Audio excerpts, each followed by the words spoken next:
I would do anything to protect my 5 grandchildren, including, as a last resort, shooting them if I had to protect the lives of my grandchildren.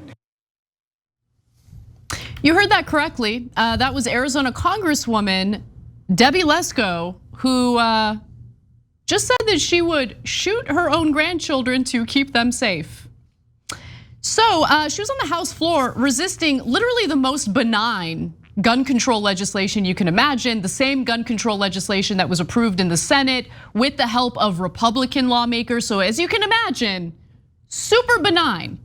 But Debbie Lesko is fired up about red flag laws that would prevent people with severe mental health issues from purchasing weapons that can kill the rest of us. I'll get to that in just a moment, but first, it's interesting that when she responded to the backlash to her statement, she didn't just simply say, "Oh my God, I misspoke," which, watching that, I thought, it happens. Sometimes when you're speaking off the cuff on this show, I'll misspeak, I'll say something without realizing I said the wrong thing, right? But she didn't clarify that. She says via Twitter, "It never ceases to amaze me the lengths gun control zealots will go." Zealots is a fascinating word in this context. Yeah. "They turned my speech about protecting Second Amendment rights and my right to protect my grandchildren from violent criminals into a claim I would harm my own grandchildren. Absolutely ridiculous." So Jake, before I go to you, I just want to play that cold open again. Let's play it one more time and let's listen carefully because maybe we misunderstood what she was saying. I have 5 grandchildren. I would do anything to protect my 5 grandchildren, including, as a last resort, shooting them if I had to protect the lives of my grandchildren. You seem pretty clear, including as a last resort. I think she said what she said. Yeah. So look, I don't know if she meant it or if it was a slip up, but there's a couple of things that are very relevant in this story. Number one, in the old days, everybody would have known that that was a slip up, that she didn't want to actually shoot her own grandchildren because that's nuts. These days, we're at a minimum, we're not sure. Not sure. And so that tells you all you need to know about the current state of the Republican Party, where we think that's a very realistic possibility. Now then, she made it worse with her explanation. Right. Like, wait, if you misspoke, why didn't you just say you misspoke? Because maybe she didn't misspeak. Yeah, and so that's so weird. Oh, we love using our guns. We love it under any circumstance, even under the false premise that we're protecting others. We love it. I think it's very likely that she meant it. Like, I would have immediately gone on Twitter and said, "Oh my God, I totally misspoke. Didn't realize I said that at the time. Obviously, I didn't mean that." That's not what she said. Yeah, and by the way, you could be over the top with that too. You could be like, "Look at these unbelievable zealots. Obviously, I meant protect them and shoot the criminal." Right. And look at how they're purposely misinterpreting a gaffe or a slip up, right? And everybody would let it go. Oh, she slipped up. Oh, phew, right? We would never do that story. We'd be like, "Oh, slipping up on air. We've done that 1,000 times, right?" But she doesn't say that it's a slip up. Nope. And so then what? I don't know the right-wing mind. It's a scary, scary place. It really is. But like, is there some chance that they, remember, these are the same folks that said in Vietnam, we had to burn down the village to save the village. So like, do they think that that's like some sort of Masada moment or something where like, hey, the criminals are in the house and they're fantasies and there's 20 of them because you're so important and they busted in and the only way to save your grandchildren is to murder them? Maybe, I don't know. I don't know. I don't know what she, like, I would have liked a little more clarity. And like, if you're gonna double down, then double down. What is this half measure, right? Where you're just going after the people who just want to ensure that we do what we can legislatively to prevent bad people from getting their hands on guns so easily. But she has a problem with that. And by the way, if you were just saying I would shoot criminals who were going to kill my grandchildren, we would agree with you. Right. We would agree with you. It's not a controversial statement, right?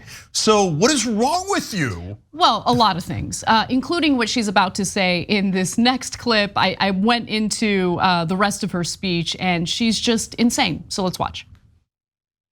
Democrat bills that we've heard this week want to take away my right to protect my grandchildren. They want to take away the rights of law-abiding citizens to protect their own children and grandchildren and wives and brothers and sisters.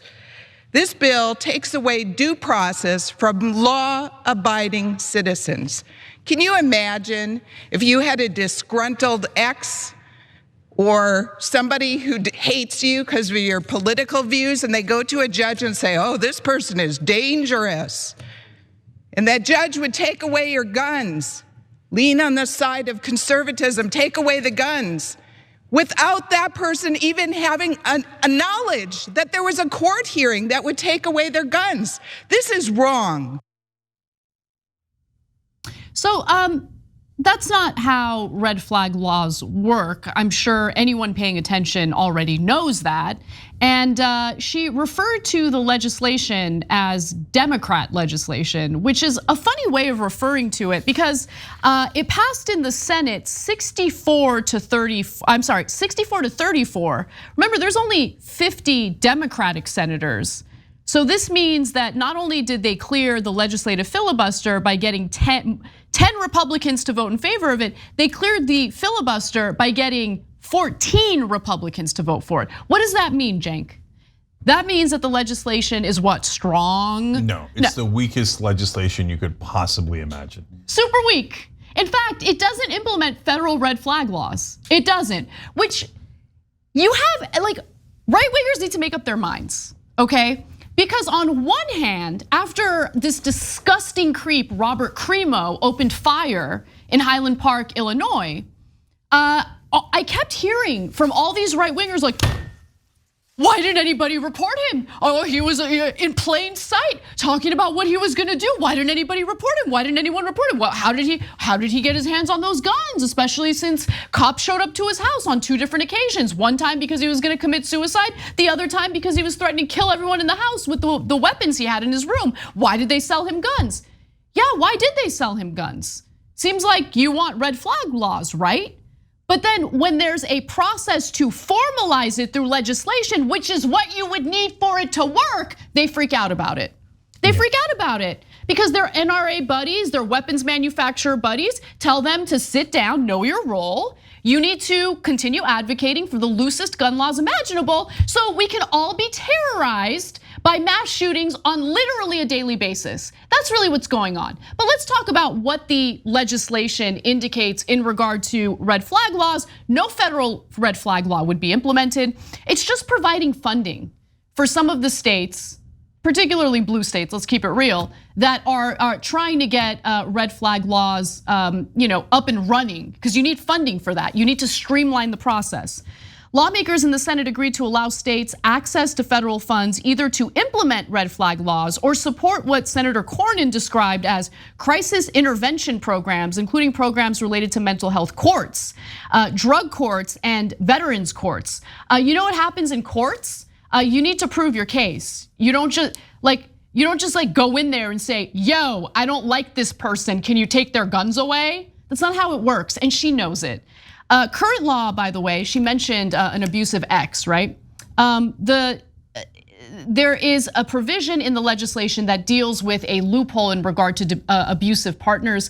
Current law only bars domestic abusers who have been married to or lived with the victim or have had a child with them from buying a firearm. Now, lawmakers expanded the definition to include a current or recent former dating relationship with the victim, though the change cannot be applied retroactively. So again, super weak because it won't be applied retroactively. If you were super abusive in the near past, the law wouldn't affect you, but it closes the boyfriend loophole to ensure that abusive guys don't get their hands on these guns.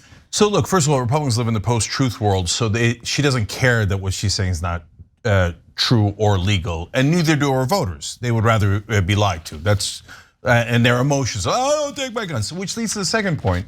It is indisputable that for Republicans, taking away guns from the mentally ill who have threatened people's lives is a worse crime than those people committing a massacre where dozens of people are shot or killed.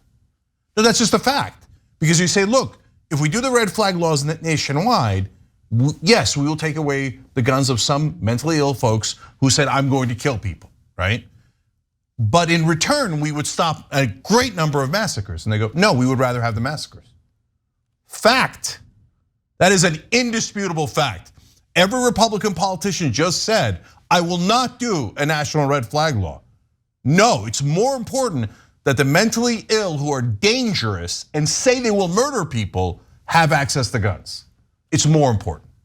So that's the state of the Republican Party. Yeah. They've lost their goddamn minds. The massacres are not accidents. She's speaking after the massacre. Yeah. She's saying, I'd rather have the mentally ill have, and So you which have one an is it? ex-boyfriend or an ex-husband that threatened to murder you, that has a gun, that talks about murdering you. Nope, his Second Amendment rights are more important than you getting murdered. So, and which one is it? Because every time there's a mass shooting, the right wing wants to deflect to avoid talking about gun legislation, and instead they want to focus on mental health issues in the country.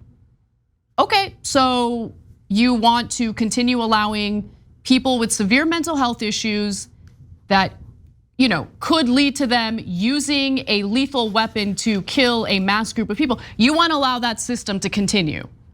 So why do you pretend like you're concerned about the mental health aspect of this? They're not. They've never been concerned about the mental health aspect of this. Every other country has individuals with mental health issues. Every other country. The United States stands out because we're the ones who raise our hands and say, we want to give them guns, easy access to whatever guns, whatever high capacity magazines they want. Why not? Yeah, no, Anna, I just figured it out as we were doing the story. Part of the reason they don't want guns taken away from the mentally ill is because they might be mentally ill. I'm not kidding. I mean, you see the Lauren Boebert, Christmas card where she's arming everyone in the family, including tiny little kids. You see this Lesko saying, "I might murder my grandchildren to save them," and then the founder of Dilbert, the guy who writes that comic strip, Scott Adams. Thank you. Just yesterday did a Twitter thread where he's like, "Oh, if you've got a son in a tough situation, you're only like this. Your only two solutions are let him die or murder him yourself." And he's huge on the right. They think that he's awesome. Oh, look, we got a celebrity on our side. And he says that, and he insists absolutely those are your only two options if your son's going through a drug problem or they're 14 to 19 years old, as he explained, and you can't get them under control. He thinks murdering your own son is a super legitimate option. So of course he doesn't want his gun taken away just in case he wants to murder his son. Pro-life. Right wing. And this is the pro-life family. Yeah. Party. Guys, we live in a country where one side has lost its goddamn mind. It is super scary times. Thanks for watching the Young Turks. Really appreciate it. Another way to show support is through YouTube memberships. You'll get to interact with us more. There's live chat emojis, badges. You've got emojis of me, Anna, John, JR. So those are super fun. But you also get playback of our exclusive member-only shows and specials right after they air. So all of that, all you gotta do is click that join button right underneath the video. Thank you.